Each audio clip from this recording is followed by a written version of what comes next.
பூஜ்யாய ஸ்ரீ ராகவேந்திராய சத்யதர்ம ரதாயச பஜதாம் கல்பவருட்சாய நமதாம் காமதேனவே.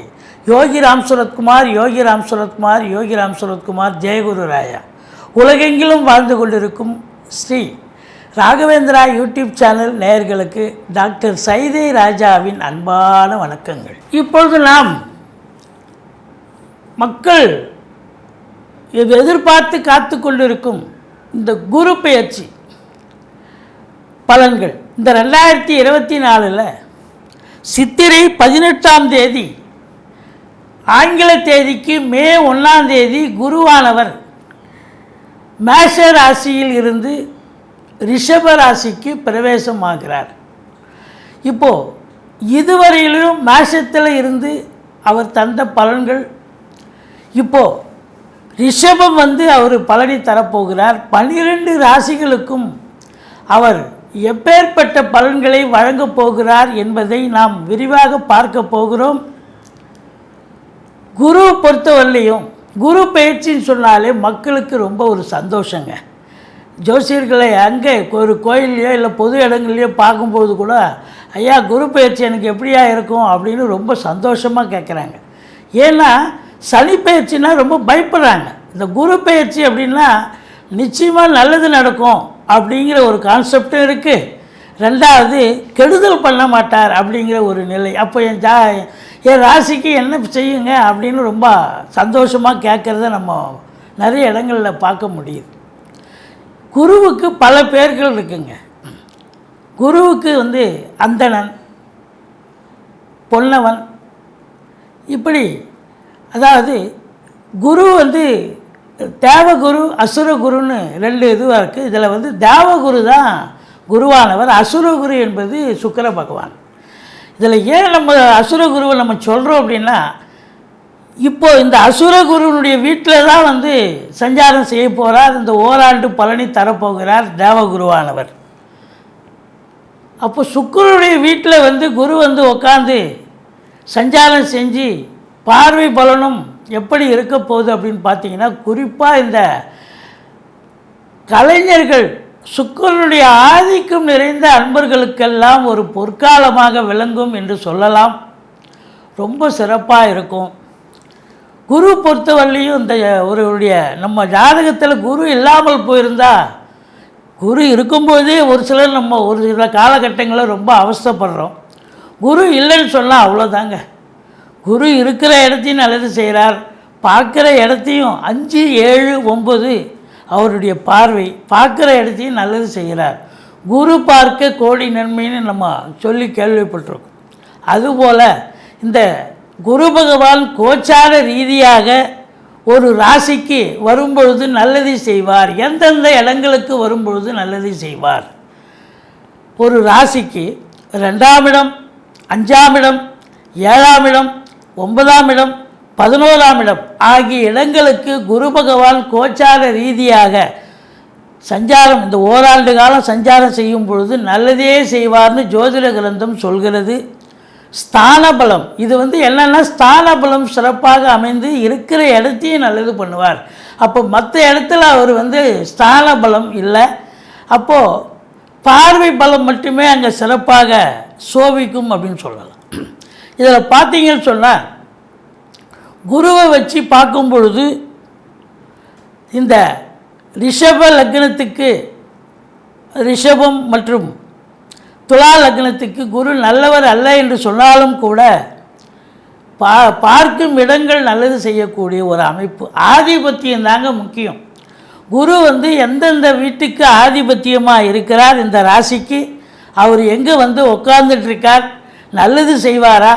ஆனால் குரு அதாவது கெட்டவன், அதாவது குரு பார்த்திலையா கெட்டாலும் மேன்மக்கள் மேன்மக்களேன்ற மாதிரி குரு நல்லது செஞ்சாலும் நிறைய செய்வார ஒழிய கெடுதல்ங்கிறது அந்தளவுக்கு நிச்சயமாக இருக்காது அப்படின்னு நம்பலாம்.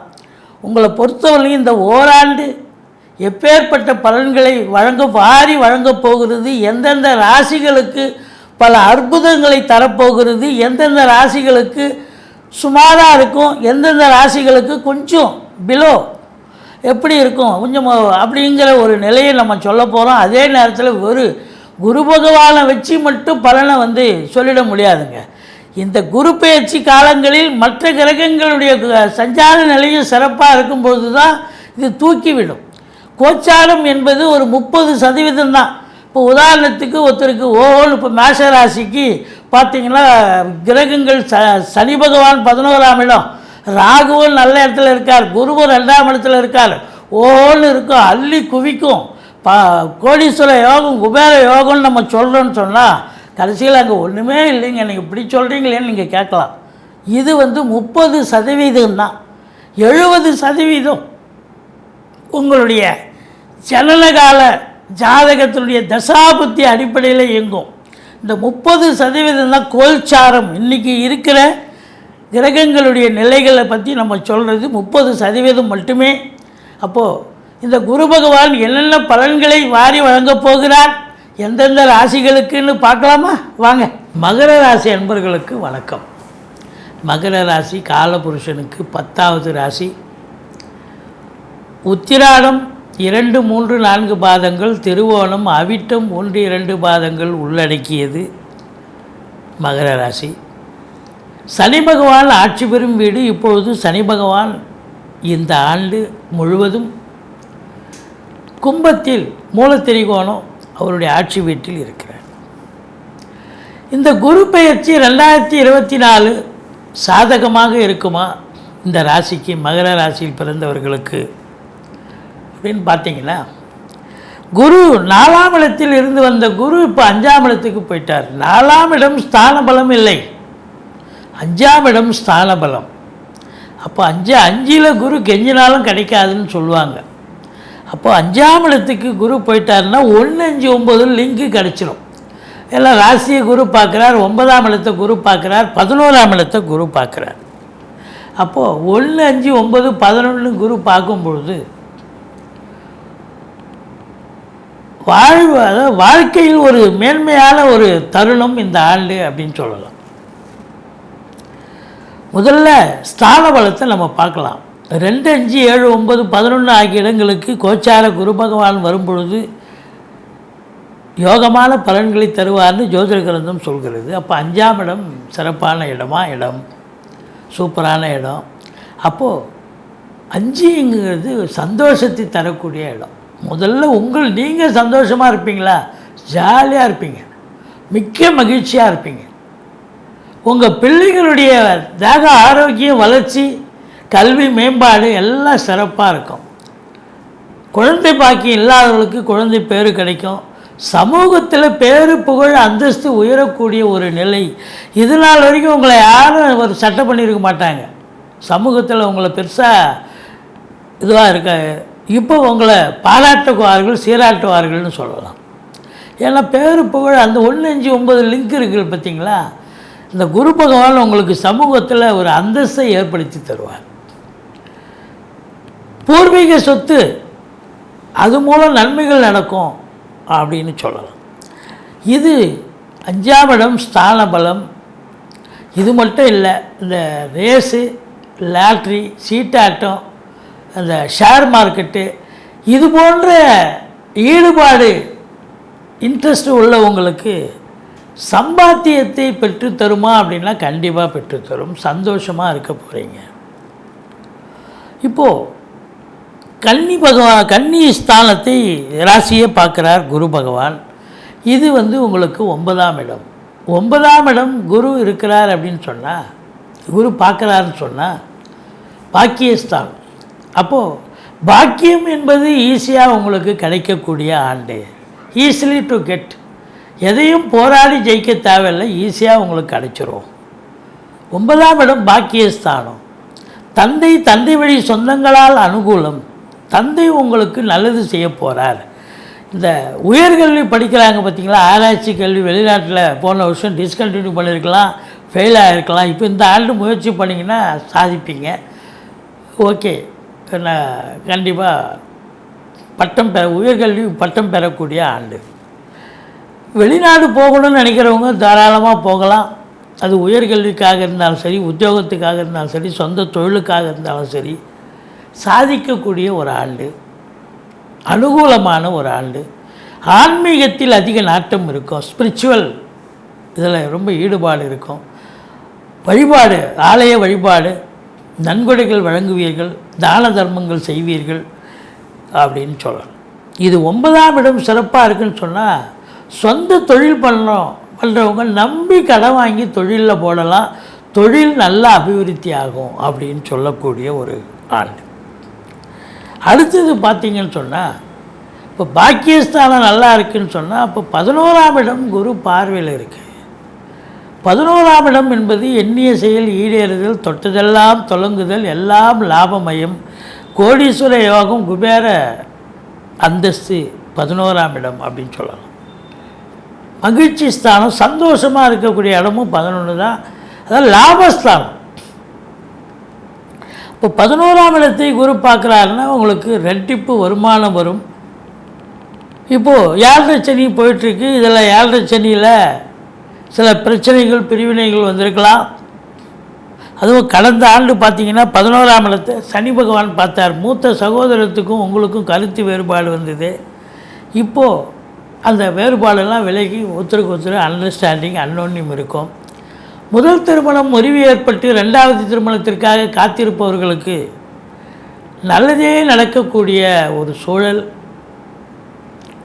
இப்போ 11ஆம் இடம் அப்படின்னா நீங்கள் சம்பாதிக்கிறீங்க அப்படின்னாக்கா அதில் என்னென்ன செலவுகள் பண்ண போகிறீங்க, அதெல்லாம் சாதிக்க போகிறீங்க. வீடு கட்ட போகிறீங்க, நிலம் வாங்க போகிறீங்க, ஃப்ளாட்டு வாங்க போகிறீங்க, வண்டி வாகனங்கள் வாங்க போகிறீங்க, பிள்ளைகளை உயர்கல்வி படிக்க வைக்க போகிறீங்க, குடும்பத்தில் சுப நிகழ்ச்சிகள் நடத்த போகிறீங்க. இதெல்லாம் நடக்கும். இப்போனா ராசியை குரு பார்க்குறாருன்னா தெளிவான சிந்தனை, செயல்கள், எண்ணங்கள் ஏற்பட்டு முனைப்போடு ஈடுபட்டு சாதிக்கக்கூடிய ஒரு ஆண்டு. அப்போது 11ஆம் இடம் நல்ல லாபஸ்தானம், கோடீஸ்வர யோகம், குபேர சம்பத்து, எண்ணிய செயல் ஈடேறுதல், மூத்த சகோதரத்தால் ஆதரவு உண்டு, தொழில் ரீதியாக, உத்தியோக ரீதியாக ஒரு திருப்பு முனை ஏற்படுத்தும், வங்கி கணக்கு உயரும். செலவுகள்லாம் வந்தாலும் போனாலும் வங்கி கணக்கு உயரும். அதை தாண்டி உங்களுக்கு அப்போது இந்த ஆண்டு உங்களுக்கு 1, 5, 9, 11 லிங்க்கு குரு பகவான் இருக்கிறதால இந்த மகர ராசியில் பிறந்த அன்பர்களுக்கு பார்த்திங்கன்னா சிறப்பாக இருக்குமானா ரொம்ப சிறப்பாக இருக்கும். இந்த தொழில் பண்ணுறவங்க நம்பி கடன் வாங்கி தொழிலில் போடுங்க. இல்லை தொழிலுக்காக, அதாவது உத்தியோகத்துக்காக காத்திருக்கிறவங்க கண்டிப்பாக எந்த துறையில் முயற்சி பண்ணிக்கலாம் கிடைக்கும், பாக்கியமாக கிடைக்கும். வெளிநாட்டு பயணம், அதாவது ஆன்மீக பயணம், இன்ப சுற்றுலான்ற பேரில் போயிட்டு வந்தாலும் கூட கண்டிப்பாக சாதிப்பீங்க, சந்தோஷமாக இருப்பீங்க அப்படின்னு சொல்லலாம். மொத்தத்தில் பார்க்கும் பொழுது பிள்ளைகளால் வளர்ச்சி, பிள்ளைகளோடு சந்தோஷமாக இருக்கக்கூடிய ஒரு ஆண்டு, அவங்களுக்கு நல்லது நடக்கக்கூடிய ஒரு அமைப்பு இருக்குது அப்படின்னு சொல்லலாம். பூர்வீகத்தில் நாட்டம் அதிகரிக்கும். பூர்வீகத்துக்கு அடிக்கடி போயிட்டு வருவீங்க, குலதெய்வ வழிபாடு பண்ணுவீங்க. ரிஷிகள், முனிகள், குருமானுடைய ஆசீர்வாதம் கண்டிப்பாக கிடைக்கக்கூடிய ஒரு ஆண்டு. 5ஆம் இடம் அப்படின்னு சொன்னாலே ஆன்மீகம் மட்டும் இல்லைங்க, குருமார்களுடைய ஆசீர்வாதமும் கண்டிப்பாக கிடைக்கக்கூடிய ஒரு நிலை. 9ஆம் இடமும் ஸ்பிரிச்சுவல் தான், ஆன்மீகத்தில் ஈடுபாடு உள்ள இடம்தான். இப்படி இந்த மகர ராசிக்கு 7.5 சனி நடந்த போதிலும் இந்த குருவானவர் ஒரு அற்புதமான பலன்களை தரக்கூடிய ஒரு நிலை இருக்கிறதால இந்த 7.5 சனியினுடைய கொடுமைகள் ஒன்றும் பெருசாக இருக்காது. அதை தாண்டி இவர் செய்யக்கூடிய சுப தன்மைகள் அதிகரிக்கக்கூடிய ஒரு நிலை இருக்குது. இது எல்லாத்தையோட ஒரு முத்தாய்ப்பான ஒரு விஷயம். 3ஆம் இடத்துல ராகு இருக்கிறார், உபஜயஸ்தானம். அப்போது ராகு பகவான் நல்லதே செய்வார். வெளிநாடு பயணம், அந்நிய பொருளாதாரம் வீடு தேடி வரப்போகிறது. இப்படி பல நிலைகளில் உங்களை நீங்கள் உயர்த்தி கொள்ளப் போகிறீர்கள். இந்த ராசியில் பிறந்த அன்பர்களுக்கு இந்த 2024 ஒரு பெரிய ஒரு மகத்துவமான ஒரு மகத்தான ஒரு ஆண்டாக அமையப்போகிறது என்று சொன்னால் மிகையாகாது.